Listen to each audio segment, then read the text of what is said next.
isn't it? Because it's not an aspect you hear so often. We are told, we must never be anything wrong with us. That we must, but that ain't reality, is it? No. There are times when there are things wrong with us, and there are times when there are things that we have to suffer. And it's not because we've sinned. So confess your sin and it be dealt with. It's because God is doing something within us. Yeah, I mean, something that's come to mind throughout the whole time we've been talking is something we haven't actually touched on very much, and that is the promise of the hope that is to come.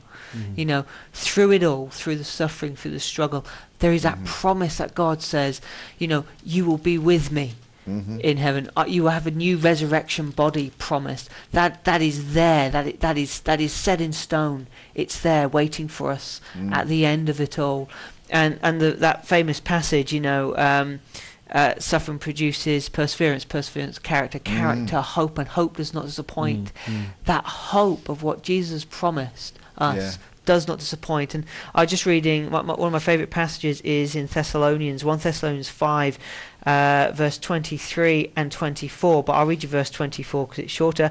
The one who calls you is faithful. Amen. And he will do it. Yeah. And I like ending a service on that one because it's kind of like a rousing, I know it's hard, we know it's hard, but he will do it. Yes.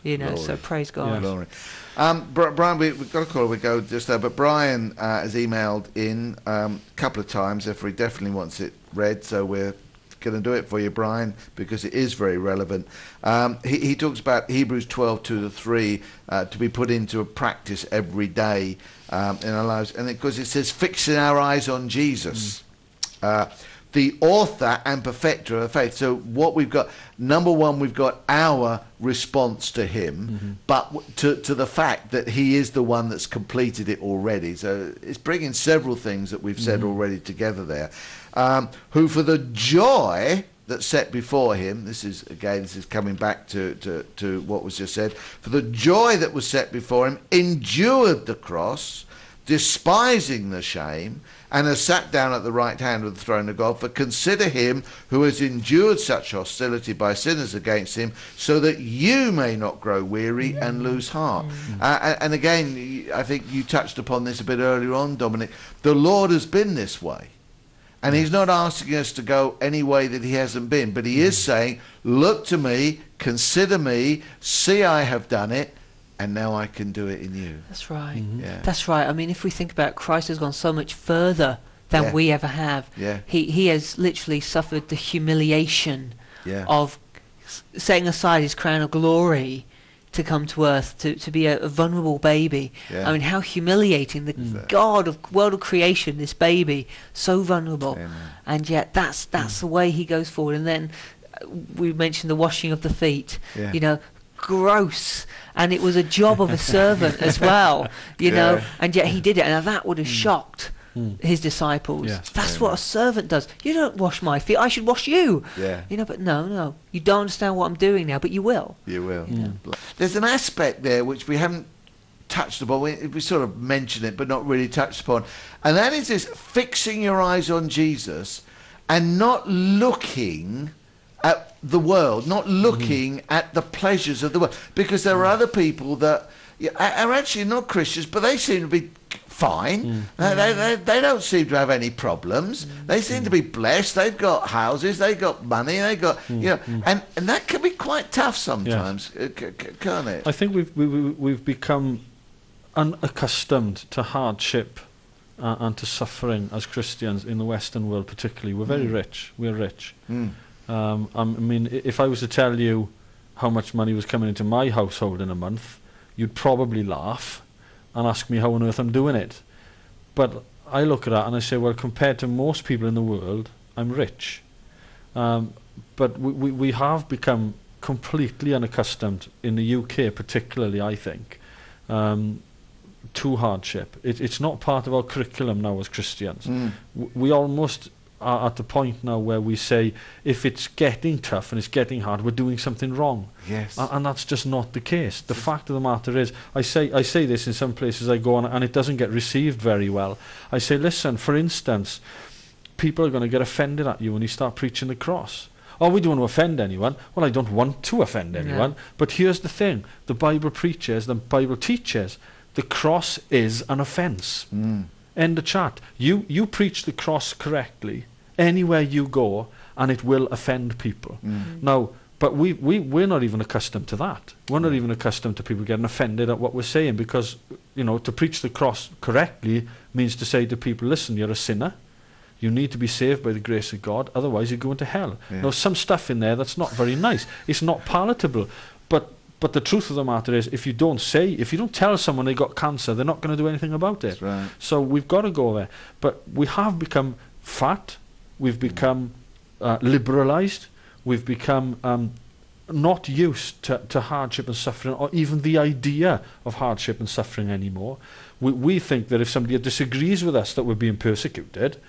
You know, let's be honest. We do. I agree. Oh, you're persecuting me. Compared with what people have been suffering in other places. Exactly. We've become very, very uncomfortable with the idea.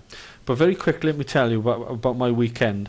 I was up in Newcastle visiting a guy called Pastor John Amiobi. Now, Pastor John is our pastor in the Apostolic Church in Newcastle, and a lovely, lovely man, Nigerian by birth. When I got there, he was meant to be meeting with me for all sorts of different reasons, but when I got there, his wife was taken quite ill, pancreatitis, which apparently is quite nasty. So I'm sitting there watching all this thing unfold in front of me, and they take her off to the hospital. But you know, later on he came back from the hospital. Later on, he really looked after me. His wife is in hospital with pancreatitis. But you know, here's a man who is so steeped in God, he is comfortable with suffering. He is comfortable enough to say, I'll come and sort you out, even though my wife is suffering, because I know that that's okay. Now, we don't get that, do we? And we need to get that. We need to understand that more. You know, bless you, Pastor John. We do. Charmaine, good afternoon, Charmaine. Hi, hello. I was just, can you tell me if it's offensive to be straight and say to somebody that they're a sinner? Is it offensive if we tell somebody they're a sinner? Yeah. Julian was just talking about that. People might get offended, but is it offensive? It's not offensive. I mean, it depends how you've said it. Obviously, the context is that we are all sinners. What you want to try to avoid is that person feeling that they are actually the sinner and everybody else is okay, because we can do that sometimes, you know.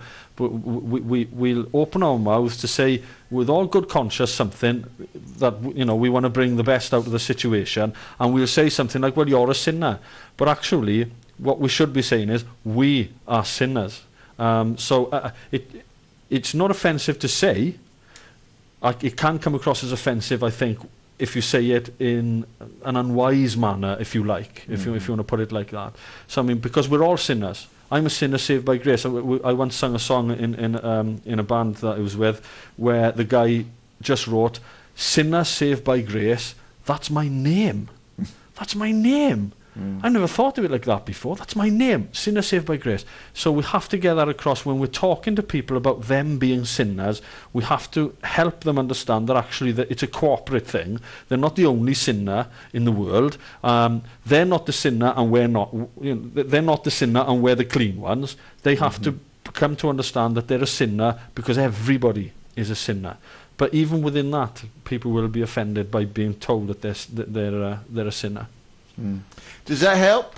Yes, it's very helpful, because I do believe that we have to be straight and honest, as long as it's said in love. Absolutely. Because, I mean, when Jesus was going to Jerusalem to die, I remember when Peter tried to deter him from going, and then Jesus turned around and he looked at Peter and he said, "Get thee behind me, Satan." Yes. And today, if you say that to someone, I think they would not like that, whether it's a Christian or unsaved person. Right. But I admire how straight up Jesus was. He didn't compromise. He just get to the point. And, you know, some people say, I mean, he's calling Peter Satan. But yeah, because he could see beyond that it wasn't really Peter, it was the devil. Yes. And it's good, as long as I quite agree with you, if we say things in love, but be honest,